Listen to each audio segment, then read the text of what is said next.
The future nurse 24 YouTube চ্যানেলে তোমাদের অনেক দিন কিন্তু অপস বা গাইনি বা কমিউনিটির কোনো ভিডিও দিতে পারিনি। আজকে আমরা অপসের একটা ইম্পর্টেন্ট টপিক যেটা সিজারিয়ান সেকশন বা LUCS নামে পরিচিত সেটা নিয়ে আলোচনা করব। তো আজকে আমরা দুটো কোশ্চেন পড়ব, একটা হচ্ছে সিজারিয়ান সেকশনের ইন্ডিকেশনসগুলো কী কী রয়েছে এবং পোস্ট অপারেটিভ কেয়ার কী কী আমরা সিজারিয়ান সেকশন মায়েকে দিয়ে থাকি। প্রথমে জেনে নিই যে সিজারিয়ান ডেলিভারি বলতে কি বুঝি। এটা কিন্তু পুরো নর্মাল ডেলিভারি থেকে আলাদা। কোথায় নর্মাল ডেলিভারি হচ্ছে থ্রু নর্মাল লেবার প্রসেসের মধ্য দিয়ে হয়, কিন্তু এখানে সিজারিয়ান ডেলিভারি হচ্ছে আমরা অ্যাবডোমিনাল ওয়ালে, মায়ের যে অ্যাবডোমিনাল ওয়াল এবং ইউট্রাইন ওয়ালসে একটা ইনসিশন দেওয়া হয় এবং ইনসিশন দিয়ে 28 উইকস পরে কিন্তু ফিটাসকে কী করা ডেলিভারি করা হচ্ছে। এটা হচ্ছে এখান থেকে সিজারিয়ান সেকশনের ডেফিনিশন। এবারে কী কী ইন্ডিকেশন যেগুলো সিজারিয়ান সেকশন করতে দরকার হয়। তো নর্মাল ডেলিভারি যেগুলোতে হবে না, যেখানে যেখানে নর্মাল ডেলিভারি হচ্ছে প্রবলেমস হয় সেখানে কিন্তু আমরা সিজারিয়ান সেকশন করে থাকি। এখানে কি হয় দেখো, caesarean delivery is done when delivery is indicated but labour contraindicated. Labour কিন্তু কন্ট্রাইন্ডিকেটেড হচ্ছে, অর নট ইনডিউসিবল, কিন্তু ইনডিউসড হয় না এমন হতে পারে, or vaginal delivery is found unsafe. তাহলে দুটো ইন্ডিকেশনসে আমরা ভাগ করছি, একটা অ্যাবসোলিউট ইন্ডিকেশন, একটা হচ্ছে রিলেটিভ বা কমন ইন্ডিকেশন। এবার অ্যাবসোলিউট ইন্ডিকেশন যেগুলো হচ্ছে, যেগুলোর জন্য হচ্ছে লেবার একদম কন্ট্রাইন্ডিকেটেড, সেটা হচ্ছে অ্যাবসোলিউট ইন্ডিকেশন। অ্যাবসোলিউট ইন্ডিকেশনের মধ্যে কী কী রয়েছে দেখো, একটা হচ্ছে সেন্ট্রাল প্লাসেন্টা প্রিভিয়া। তাহলে প্লাসেন্টা প্রিভিয়া আমরা আগে পড়েছি, যেটা হচ্ছে এপিএইচের একটা কজ। এপিএইচের মধ্যেই পড়ে প্লাসেন্টা প্রিভিয়া। প্লাসেন্টা প্রিভিয়াতে কী হয় যে প্লাসেন্টাটা হচ্ছে আপার ইউট্রাইন সেগমেন্টে না এমবেডেড হয়ে কোথায় লোয়ার ইউট্রাইন সেগমেন্টে কিন্তু ডেভেলপ করে। এবার সেটা পুরো সেন্ট্রালি হয়, সেটা আবার 4 রকমের হয়ে থাকে, কিন্তু যদি সেন্ট্রালি হয়ে থাকে একদম, তাহলে অসটা হচ্ছে না ওপেন হবে না, ডাইলেটেড হবে না, কিছুই হবে না। তো সেই জন্য কিন্তু তখন সিজারে যেতে হয়। তারপর হচ্ছে কন্ট্রাক্টেড পেলভিস বা সেফালোপেলভিক ডিসপ্রপোর্শন, যেটা হচ্ছে সিপিডি। তাহলে পেলভিস যদি অ্যাডিকুয়েট না হয়, অ্যাডিকুয়েট পেলভিসের হচ্ছে অভাবেও হতে পারে এটা ইন্ডিকেশনস, বা সেফালোপেলভিক ডিসপ্রপোর্শন মানে সিপিডি যে ডিজিজটা হয়ে থাকে সেটার কারণে কিন্তু এটা হয়ে থাকে। এরপর হচ্ছে পেলভিক মাস কজিং অবস্ট্রাকশন, মানে হচ্ছে cervical or broad ligament fibroid. তাহলে কী হচ্ছে পেলভিক মাস যেটা হচ্ছে অবস্ট্রাকশন করছে, পেলভিক মাস হচ্ছে বেড়ে যাচ্ছে। অ্যাডভান্স কার্সিনোমা সার্ভিক্স, মানে হচ্ছে সিএ সার্ভিক্স, এগুলো হচ্ছে ডিজিজ কন্ডিশন। মায়ের ক্ষেত্রে ডিজিজ কন্ডিশন যদি থাকে সেই ক্ষেত্রে কিন্তু তখন সিজারে যেতে হতে পারে, নর্মাল চান্স নেয় না। তারপর হচ্ছে ভ্যাজাইনাল অবস্ট্রাকশন যদি থাকে, অ্যাট্রেশিয়া, স্টেনোসিস, এইগুলো যদি থাকে। স্টেনোসিস মানে ব্লকেজ, অ্যাট্রেশিয়া মানে ব্লাইন্ড এন্ড। এরপর হচ্ছে রিলেটিভ ইন্ডিকেশন। তাহলে অ্যাবসোলিউট ইন্ডিকেশন পড়লাম আমরা, এবার রিলেটিভ ইন্ডিকেশনসগুলো কী কী রয়েছে। রিলেটিভের মধ্যে হচ্ছে যেগুলো কিছু কিছু কমন রয়েছে, দেখো ওখান থেকে সিপিডি ছিল, সেফালোপেলভিক ডিসপ্রপোর্শন। তারপর হচ্ছে প্রিভিয়াস LUCS, মানে এটা কিন্তু একটা হিস্ট্রি হয়ে থাকে যে আগে যদি কোনো কিছু ধরো অ্যানিমিয়া যদি কারো হয়ে থাকে বা ডায়াবেটিস মেলাইটাস, এগুলো তো ক্রনিক ডিজিজ, তো যদি কারো একটা হিস্ট্রি থেকে থাকে তাহলে সেটা আবার পরবর্তী পর্যায়ে বা পরবর্তী সময় হওয়ার চান্স বেশি থাকে। When primary CS was due to recurrent indication contracted pelvis. এরপর হচ্ছে প্রিভিয়াস টু CS, যদি আগে দুটো সিজার হয়ে থাকে। Features of scar dehiscence previous classical CS।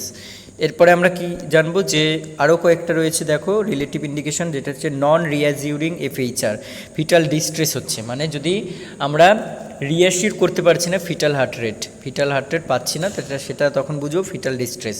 সেই কারণে কিন্তু আমরা নর্মাল ডেলিভারি করব না তখন। ডিস্টোসিয়া ডিউ টু 3PS এর মধ্যে কি কি দেখো, একটা P হচ্ছে প্যাসেজ, একটা হচ্ছে P হচ্ছে প্যাসেঞ্জার, আর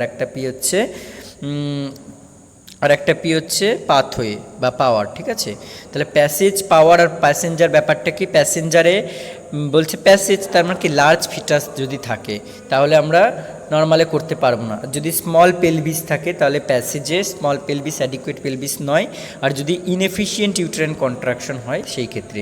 এবারে কিছু কিছু আবার ডিজিজ কন্ডিশন আসবে, যেমন APH, অ্যান্টিপার্টাম হেমারেজ, প্রেজেন্টেশন সবসময় সেফালিক প্রেজেন্টেশনে যদি থাকে তাহলে কিন্তু নর্মাল ডেলিভারি পসিবল। এবারে সেটা যদি ব্রিজ হয়ে যায়, মানে ডেলিভারির টাইমে যদি ব্রিজ প্রেজেন্টেশনে বাচ্চা থাকে বা শোল্ডার প্রেজেন্টেশনে থাকে বা ব্রাউ প্রেজেন্টেশনে থাকে তাহলে কিন্তু সিজারিয়ান সেকশন করতে হবে। Failed surgical induction of labour, মানে সার্জিক্যাল ইন্ডাকশনও করা যাচ্ছে না তখন। Failure to progress in labour, তারপর হচ্ছে হাইপারটেনসিভ ডিসঅর্ডার যেমন সিভিয়ার প্রি এক্লামশিয়া। তারপর হচ্ছে ব্যাড অবস্টেট্রিক হিস্ট্রি যদি থাকে, diabetes, heart disease in pregnancy, carcinoma cervix. এরপর হচ্ছে কিছু কমন ইন্ডিকেশন, এগুলো তো আমরা জানলাম। এবার কী কমন ইন্ডিকেশনস রয়েছে, এটা যদি আমরা প্রাইমি আর মাল্টির ক্ষেত্রে ভাগ করে থাকি তাহলে দেখো কমন ইন্ডিকেশনসে প্রাইমির ক্ষেত্রে কিন্তু কতগুলো রয়েছে, আর মাল্টির ক্ষেত্রে ফেলড ইন্ডাকশন, ফিটাল ডিস্ট্রেস থাকে, সিপিডি, ডিস্টোসিয়া, অন ম্যাটার্নাল রিকোয়েস্ট, মায়ের রিকোয়েস্টও কখনো কখনো করা হয়ে থাকে, ম্যালপোজিশন আর ম্যালপ্রেজেন্টেশন। আর মাল্টিতে প্রিভিয়াস হচ্ছে লিউসিএস, এপিইচ আর হচ্ছে ম্যালপ্রেজেন্টেশন। চলো এবার ডিসকাস করে নিই পোস্ট অপারেটিভ কেয়ার। সিজার হয়ে গেছে, মানে যে কোনো অপারেশনেই তো আমরা পোস্ট অপ কেয়ার লিখি, তাহলে সিজারিয়ান সেকশনের ক্ষেত্রে কী কী স্পেসিফিক পোস্ট অপারেটিভ কেয়ার আমরা ফলো করব সেগুলো দেখো। একটা প্রথমে হচ্ছে তোমাদের যে কোনো পোস্ট অপারেটিভ কেয়ার বা আফটার ডেলিভারি হোক বা আফটার অপারেশন হোক, যদি কেয়ার লিখতে চাও তাহলে সেটাকে একটা হচ্ছে ভাগ করবে তাড়াতাড়ি, মানে হচ্ছে আর্লি, একটাকে লেট, আর একটা ইমিডিয়েট আর্লি লেট। যদি ফার্স্ট 24 আওয়ার্স আমরা 0 ডেতে লিখি তাহলে অবজারভেশন করতে হবে কিছু কিসের জন্য, for the first 6 to 8 hours is important. Periodic check up, pulse, BP, তারপর হচ্ছে amount of vaginal bleeding, behaviour of uterus, এগুলো রেকর্ড করতে হবে আর অবজার্ভ করতে হবে। Fluid, normal saline 0.9% or RL drip is confirmed. Continue it করতে হবে until at least 2 to 2.5 litre of solutions are infused. Blood transfusion দরকার হতে পারে যদি ব্লাড লস হচ্ছে অ্যাভারেজ অপারেশনের সময় অ্যাভারেজের থেকে যদি বেশি ব্লাড লস হয়, অ্যাভারেজ ব্লাড লস বলছে 1 লিটারের থেকে বেশি ব্লাড লস হলে তখন কী করতে হবে, ব্লাড রিকুইজিশন করে ব্লাড চালাতে হবে। এরপর হচ্ছে অক্সিটোসিক্স, কিছু অক্সিটোসিক্স দিতে হবে। তার মধ্যে কী ইনজেকশন অক্সিটোসিন 5 ইউনিটস আইএম আর আইভি স্লোলি, আর মেথারজিন এখন অতটা প্র্যাকটিস নেই। এরপর হচ্ছে প্রোফাইল্যাকটিক অ্যান্টিবায়োটিকের মধ্যে সেফালোস্পোরিন, মেট্রোজিল, এলিউসিএস মায়েদেরকে 2 to 4 ডোজেসে দেওয়া হয়। Analgesics, pethidine hydrochloride 75 to 100 mg is administered and may have to repeated.